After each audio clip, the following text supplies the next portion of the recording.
Hi, Zizaran here with another lesson, and this is for the upcoming Affliction League, and this is going to be covering everything from maps to bosses. If you have missed it, we just did a 101 lesson, which is for completely new players, and this is basically a follow-up to that of when you finish the acts in Path of Exile and you're getting started on the end game. So this lesson is going to cover everything from basics to endgame, and if you're following my Everything Explained run, this lesson is a natural continuation of that as well. The Everything Explained run is a 6 to 7 hour video. It's not made yet, so I don't fully know, but it is similar to the way Bob Ross does things like painting. You do that, you have my gameplay up on the other screen, and you copy and pause as you go along, because it might take you anywhere from like 10 to 15 hours. And I try to go very, very fast, but it is basically Act 1 to 10, and I explain every single thing I encounter in the video. So this is a very, very long one, but this is a very, very condensed thing by comparison. And the Atlas progress, which is the endgame, it might seem more complicated on the surface, but it is relatively simple compared to most other things. And map progress, Path of Exile's endgame, is greatly helped by speccing into a good Atlas passive tree. So if you've just started figuring out like, oh, okay, I'm starting to like not have an anxiety attack when I look at the Path of Exile character skill tree, there is a second one for our map endgame system. So continue hyperventilating. So respecs are not prohibitively expensive in the grand scheme of things and are buyable from Kirak. So at the end game, Orbs of Regrets and the respec orbs for respecing the Atlas is actually pretty farmable. It is only early game that respecing is really rough. You should follow a suggested tree from the Atlas if it exists. But generally, just picking the things that you like is pretty okay. Octavian once tweeted that Atlas tree that you picked out, it's probably okay. It's pretty true because it's basically just a large amount of hard choices, which is great. That's what you want as a player. And something that's really good is when you're sitting there and you feel like you're missing out on some things. And yeah, it's good. One thing to note, you do want to try, and this is why following somebody's explanation can be good. You do want to try to have a mechanic that's fast paired with other mechanics that's fast, because if you stuff a lot of mechanics that's fast and then one slow one, you might end up quadrupling the time one map will take to complete. But yeah, you do not need Voidstones to do endgame bosses, but you get them almost automatically. This is sort of upgrading your endgame, and that's the stuff we're going to cover in this. But first off, what is a map in Path of Exile? A map is an item you place in your map device to open an instance with a predetermined theme, monsters, and a map boss fight. So there will be some variety on what monsters are in there, but for example, a map called Orchard will very often have a monster called a Porcupine, which is generally loathed, and people don't like it, and they explode, and they kill a lot of new players. And the boss and stuff will always be the same. And maps are the main endgame of Path of Exile, and pretty much everything ties to this. And we never really get a standalone mechanic that doesn't have any tie into map. So even things like Heist and Delve that are almost completely standalone have things that tie into maps. Like you drop your heists in maps, and you get Soul Fight to run in Delve. So every other mechanic in the game ties into this. And some of them can be grinded before maps, but are generally faster to complete in maps. And these are opened by your map device. In the epilogue, there will be like a little quest that teaches you this, where Kirak will let you select a map, you run that, and then he appears in your hideout, and you can run maps from there, and you will spend the majority of your time in your hideout. Literally, for a lot of people. Maps have 6 portals, and leaving or dying uses up one of them. And portals are also consumed by your party members. So if 2 people enter, you have 4 portals remaining. Completing the map's bonus objective grants 1 Atlas passive point for you to use. You can hold Alt to see if the bonus is being completed or not. Holding Alt in Path of Exile is very, very strong. We'll give you a lot of information. And you can do Kirak missions. You get 1 per day. There's things you can do to get more, but you get at least 1 per day, and you can get very, very like good rewards from this. We'll talk about that later. So maps are items. They are craftable, and all maps have a unique item ID, and this is used for a 3-to-1 upgrade. This is probably the most complicated thing I'm going to show you. I'm actually going to load up the game and show you this because it is a little complicated. And I think a visual demonstration I have already prepared is better for this. So you see here, I have a bunch of Mesa maps. Now, if I open up the Atlas and I search for Mesa, you can see that it is tier 3. And I have briefly mentioned Voidstones. This is upgrading your Atlas. They will turn maps higher, etc. This is completely irrelevant. Anything that changes maps like this is talking about a clean Atlas, so with no Voidstones in. But you can see here, and there's like lines between them, and you can see that there are loads of different tier 4 maps. And by selling 3 Mesa maps, I can achieve any single one of these maps, regardless of actual connection with each other. And this is really, really good to learn. So this is probably the most complicated thing in any of my lessons, but it is so important to learn. So I really want to try to teach you. So these 3 will always sell for Val Pyramid. No matter what combination I put these 3 in. So you can think of these as item level 1000, item level 15,000, and item level 13,000, etc. Right? So by combining these item IDs, these will always give you Wild Pyramid. Even if I do another recipe and then go back to it, this is still Wild Pyramid, right? So very static. Like these are unique items in the form of a database. But these 3, these is a different recipe, right? Because now instead of Mesa, which is item ID 1030 or some random number, this is now 1067, right? And with that, it turns a cemetery. And now with this Wild Pyramid, with this cage, and with this graveyard, and with this Mesa. Now you've looked through all with those 2 involved, but then I can remove that one, try with this. Now it's iceberg. Now it's graveyard, and you can play around with it. So again, think of each map as a unique item with its own item ID in a database, and you're just playing around with different ones. So as long as you have 6 or 7, I think it's a 99.67% chance that you can access any map of a tier above. So the TLDR, if you don't understand it, is play around with a bunch of the same map, and you will be able to get everything of a tier above.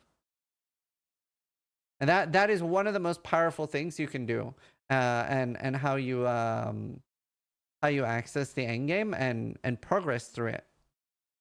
And the quality and rarity does not matter, but it does need to be the same map. So 7 orchard, not porcupine, 7 orchards, 7 courtyards, etc. And this is really, really good on the lower tier maps, so your white maps, because you get a lot of those, right? Once you get into yellow maps and red maps, the further end game, you can see here, you're going to start experiencing some form of scarcity, right? But early on, you will drop so many. So this is very often, you will get 80% of your completion just by mapping normally and dropping, but you might notice you have a few like holes. And instead of going back down interior, you can just see like, oh, well, I happen to have like 13 of this map. So you will be very easily able to access that map you're missing then. So if you didn't fully understand it, play around with it with a map you have 10 of the same of, and you will probably start understanding how it works pretty quickly. It might be something that you learn more by doing than just listening to me talk. But I hope I did it clear as explanation as possible, because this is one of the most important things. Maps can be normal, magic, rare, or unique. Here's an example of a unique map. And a lot of the unique maps are actually designed by Path of Exile players that were supporters early on. That's why so many of the unique maps are awful, because whenever we are given a chance as players to design something, generally people seem to be going for how can we make the most amount of people suffer. And that's a trend you see in nearly every player design thing. Like Hall of Grandmasters. So pretty much always, if Path of Exile players are elite, they don't do anything that's fun or cool. We do anything with like punish the most amount of other players. Classic. So maps can be crafted with currency. They can get quality similar to gems, etc. They can get quality from chisels. And if you do this while the gem or while the map is uncrafted, like normal or white, then it'll get 5% per. So you use 4 chisels and then an alchemy and start crafting, for example. And maps can be enchanted to have multiple added mechanics or bonuses with at least like Orbs of Delirium, which adds the Delirium mechanic, Harvest, Sextants, and Anointment. So there's quite a lot of other mechanics that will interact directly with maps as well that are a bit more advanced. But you don't have to worry about that too early. And you have Kierak's questline in the epilogue. So by pressing U, he will tell you, like, once you hit your first tier 5 or 6 map, you will start encountering the Maven, and that unlocks the Searing Exarch and the Eater of World questlines. And they will tell you, like, oh, you need to witness with the Eater of Worlds in a tier 8 map, then a tier 9, up to tier 16. And once you get a tier 16, you will eventually access the boss. And you are given one free map and introduced to the map device once you finish once you're in the epilogue, and you will get daily Atlas missions for things like Betrayal and other League mechanics, and you will get one of these for the highest map you've completed. So that means that if you have completed a red maps, you will no longer be getting white and yellow missions. You will be getting the highest tier of missions. So a lot of people try to get that done pretty early. And maps start dropping around Act 8. I think Act 7 is the earliest. And you should hopefully have anywhere between 1 and 5 maps, plus you get one for free. So you will have some, and it's very hard to run out of the early maps. And then, yeah, once you're in red maps, even red maps now, viability of sustain is pretty high. Like, you are very unlikely to drop out of maps, which back in the day you would. You don't need to trade for maps to progress, but very often, like, having a friend and doing the completion, like, hey, I'm about to kill the boss in Orchard. Do you want to join? And your friend's like, yeah, I'm about to kill the boss in Racecourse. You want to join? And then you just both clear to the boss and you call each other in, and boom, you've cleared maps twice as fast. So call out play like that can be really good. And maps can drop from most League mechanics as reward. And this is what the Atlas of Worlds looks like currently. We are getting a bit of a shakeup in terms of what maps are where. And you can see there's a Voidstones here at the bottom, and then here we have the Eater of Worlds and the Searing Exarch progression. So that is some of the in-game bosses, then Maven in the middle. And yeah, the Atlas is a map of maps. And it can contain all normal and some of the unique maps from tier 1 to 16. You progress from the bottom towards the top. Let's see.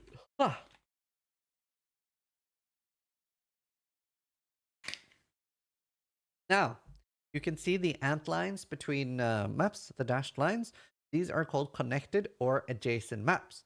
No line means no connection for drop purposes. There is a bonus for adjacent maps, and if they are uncompleted, so everything here is completed, but if this was like grayed out and I was doing this map, even if they're the same tier, and this is droppable from terms of being in the same tier, this is only droppable when you're adjacent to it. So I can drop it while I'm here, I can drop it while I'm here, but not here. Like, this is not considered adjacent because there's no line.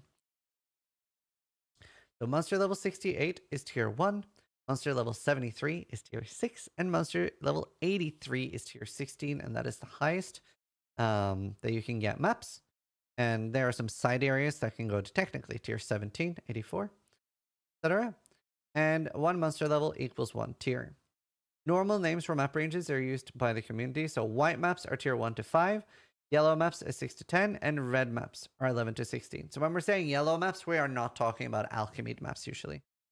The only confusing thing that we do is you can say that you're running white maps while you're running tier 16s that are not crafted. So that's a little like interchangeable. I think that's the only confusing interchangeable thing we do. Red maps are tier 11 to 16 with a red icon or a special boss icon. Like, this is an endgame boss called the Cortex, and this is an endgame boss called the Phoenix.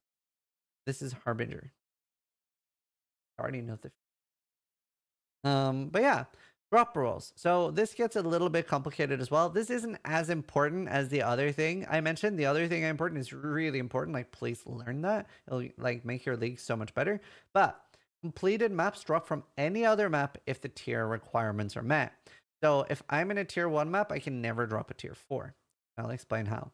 Uncompleted and connected maps can drop from any other connected map if the tier requirements are met. You're 2 times more likely to drop on uncompleted maps and 4 times as likely to drop a connected map. So that's where the adjacency bonus comes in. So let's talk a little bit about the tier requirements. So normal monsters can drop maps of the same tier. If I'm in a tier 4 map, that means that a normal monster can drop a tier 4 map or a tier 3 map, etc. So that means if I'm in a tier 16, a normal monster can drop a tier 16. Magic and rare monsters can drop maps that are 1 tier higher. So if I'm in a tier 14, they can drop a tier 15, right? And then the map boss can drop maps of 2 tiers higher. So if you're in a tier 14, they can drop tier 16. And they have an increased chance for adjacent maps, and they also have some extra bonuses for boss maps. And pretty easily, what you see on the atlas is what you can drop. So if this is grayed out, you can't drop this unless you're adjacent. And if you see this is a tier 4 map, you cannot drop it as a higher map. And obviously I showed that you can make it higher with the Voidstones. So monsters generally will drop the majority of the loot, and sometimes they can drop a map. So that means the more monsters you get, the more loot, the more maps. So pack size is king. Things like quantity and rarity does matter as well. Rarity is exclusively for unique items. It does not really impact maps. It does not impact currency at all. So increased quantity is very important, and pack size. That's like the number one things that we want. So whenever you have a map with like 40% increased pack size, and there are other things in the endgame we can do to add extra monsters to the map, then you're really seeing the map will be really full. And if you're wondering how big of a difference can these things make, I remember I was doing some testing on a beach map. It's really, really nice layout. Sadly, it's not in this league. And a beach map with nothing on it had, I think it was 300 or 400 monsters on a white map. It was like 380 maybe. 380 monsters in one map. And then when I really juiced the map, so going like super endgame and adding loads of the endgame things, it had over 2,000 monsters in it. Maybe close to 2,500. So it is a very, very large difference that you can do in the endgame by rolling things like pack size, rolling the map, and putting different endgame mechanics on it. So they always contain a predetermined type of monsters and a certain amount of them. Like certain monsters will be drawn through certain maps. So if you're on the beach, there will be things like crabs, etc. Rolling map to have modifiers with your currency will increase monster quantity, and they drop more things. There are 2 ways to see the Atlas map in bonus completion. If you hold Alt, you can see here is the map completed. And for this, the bonus is irrelevant. It does not matter what tier it is. To get the Atlas map completed, all you need to do is to do the map and kill the boss. That's the same for red maps, yellow maps, and white maps. That'll never change. But the bonus objective does change. So to get the bonus objective, for a white map, it needs to be blue. For a yellow map, it needs to be rare, so alchemied. And for a red map, it needs to be rare and corrupted. And this can be really annoying because using a Valorb to corrupt a map can also make it change up a tier to a different map, or it could turn it into a map that you can't run. Like you're playing a fireball build and suddenly it's elemental reflect and you don't have a way to get immunity. Then that can be a pain. So communicating with others, asking for help, or trading can be really, really good for your Valve maps.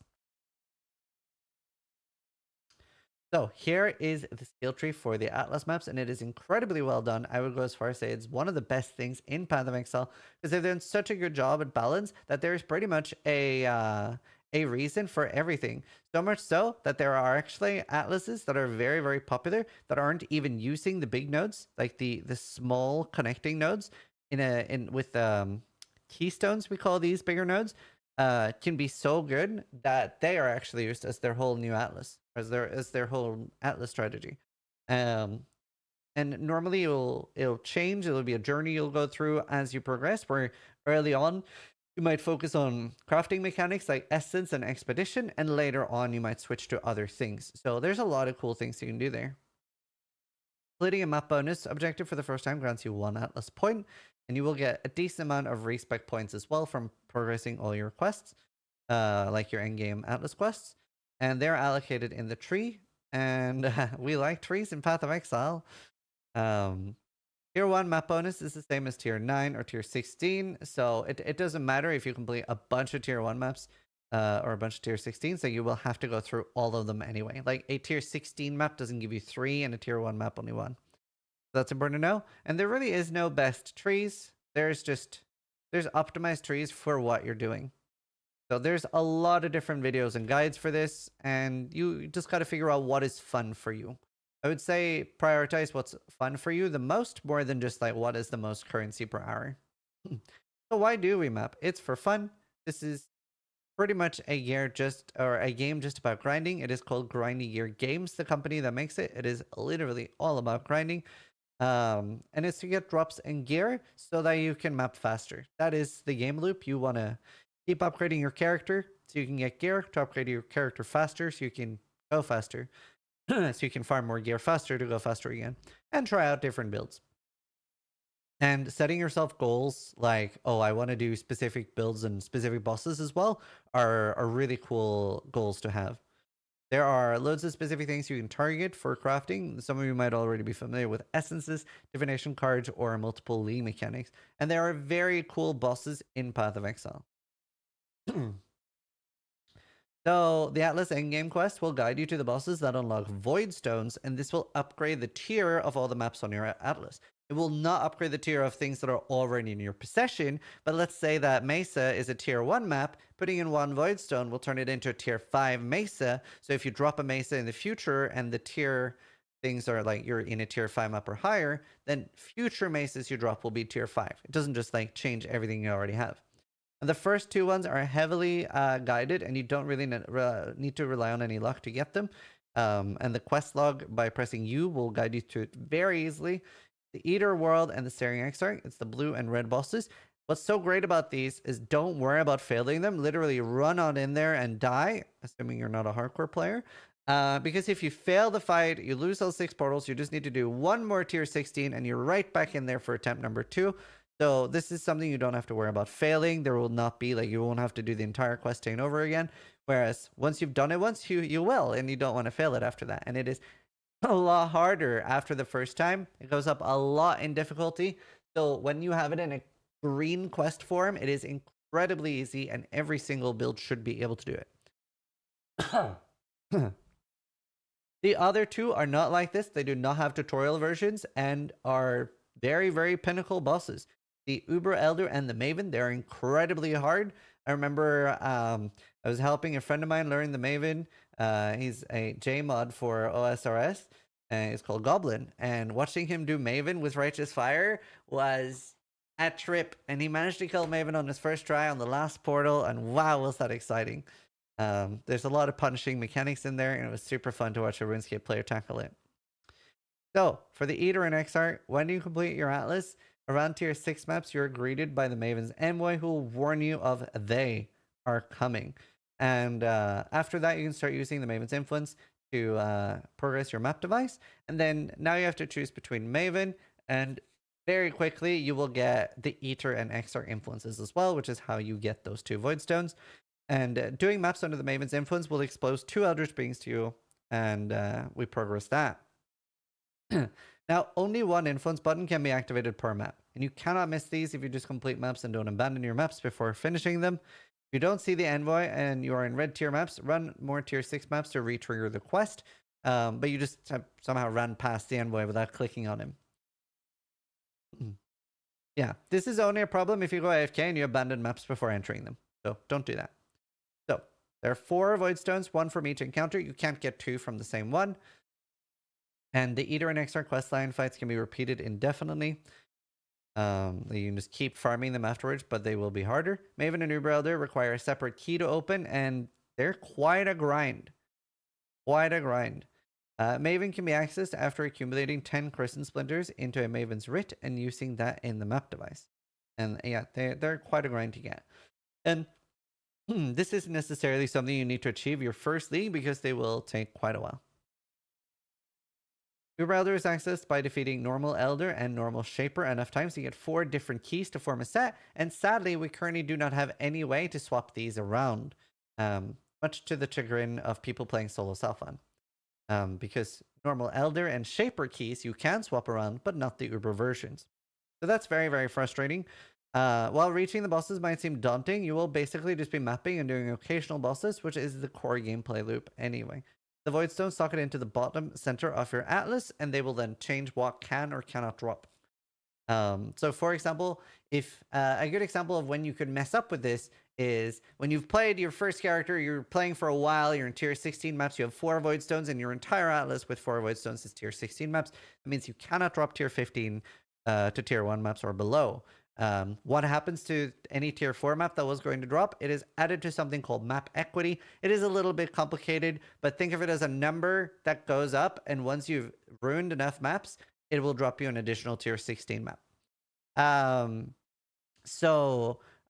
If you then make a new character and you keep mapping with 4 Voidstones in, that means that you cannot drop any tier 1 to 5 maps. So make sure that if you're going back on a new character, you take some Voidstones out so that you can progress and get low-level maps for your low-level character. Voidstones increase the tier of all maps, and they give the buff maps dropped in areas of 25 chance to be 1 tier higher. That means that with 4 of these, it'll always be 1 tier higher than they were going to drop. Now, it's a little bit complicated, but I will explain it. And you can get a bunch of this on the Atlas tree too. So you can get something like, I think you can get 200% or close to 200%. So let's say you have a bunch of this and the game goes, okay, he's in a tier 16 map. This monster is about to drop a tier 13 map. Does he have a 100% chance? Well, then it's going to be a tier 14 map. Well, does he have 200%? Okay, then it's going to be a tier 15. So that's why it's good, right? So tier 14s are basically a chance to be tier 16 maps. Tier 1s could be tier 3s, but they do still have to adhere to drop restrictions. Otherwise. So that's why it's a little bit complicated. You don't need to understand that. It's not super important. But yeah, what you see on your Atlas is what you can drop. So if you only see tier 16 maps, you cannot drop tier 14s.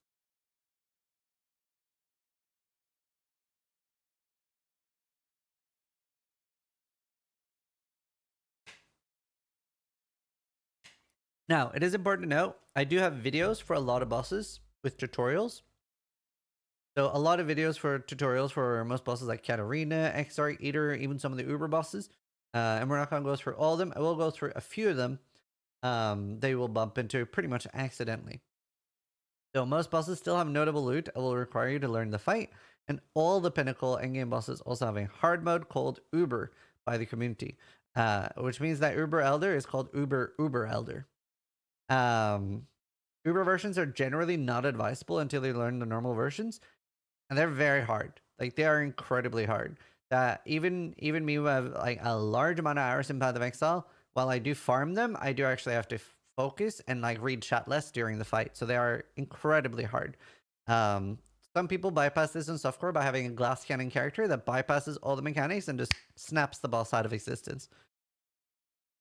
But they are actually very well designed and very hard, and they're very telegraphed. So there have been people that have actually done the fights with basically no defenses, and they're still not dying because they're not getting hit. Conquerors are maddened exiles who now infest the Atlas, and killing a conqueror, it rewards you with their fragment called Crests, and 4 different fragments to fight Cyrus. And that is an endgame boss you will encounter. It's very, very hard. And the Conqueror maps drop exclusively from tier 14 maps or above. And there are nodes to get more of these. Cyrus itself is one of the most polarizing bosses in the game. And it's not very good initially explained. Like, he will go floating into the air and the player will be very unsure what to do. Because you can target him, but you have to run under him when he's not in a storm. And that'll make him come back down. But that's not explained anywhere in the game. So tutorials are really, really handy. Next up, we have the Elder and the Shaper, and you can see the sets here. And these are the sets that if you have a top left, there are mechanics in the game that'll let you swap this for the top right or bottom right, etc. But for the Uber version of the fight, that doesn't work. You need one of each, and it forms that like boom, and you put it in the map device, and you open the boss. And these two, like this one is incredibly easy. This is a great goal. If it's your first time playing Path of Exile, you can easily do this. This is a little bit harder, but also a great goal. Whereas some of the Uber fights are very, very difficult. And cardio maps also drop in tier 14 plus, and we can have things that will increase it. And bosses will have cool drops. Like, there is my favorite item in the game called a Watcher's Eye, drops from the Elder. And the way it works is it's a random unique item. So it's a jewel, and the stats on it is random. And it's always based on your auras. So it might be like, if you have hatred, or if you're affected by hatred, you gain additional base crit chance in addition to what the aura normally does. So these are like super exciting. And for those that play Trade League, They can be super expensive, where some of them can be like 50 to 200 divines, and some of them will literally be 30 chaos, which is obviously very scary as a new player, because you might not know whether you've hit the jackpot or whether you got a trash item. And then there's other good things like the Shaper drops Dying Sun, which is very, very useful for projectile builds early on.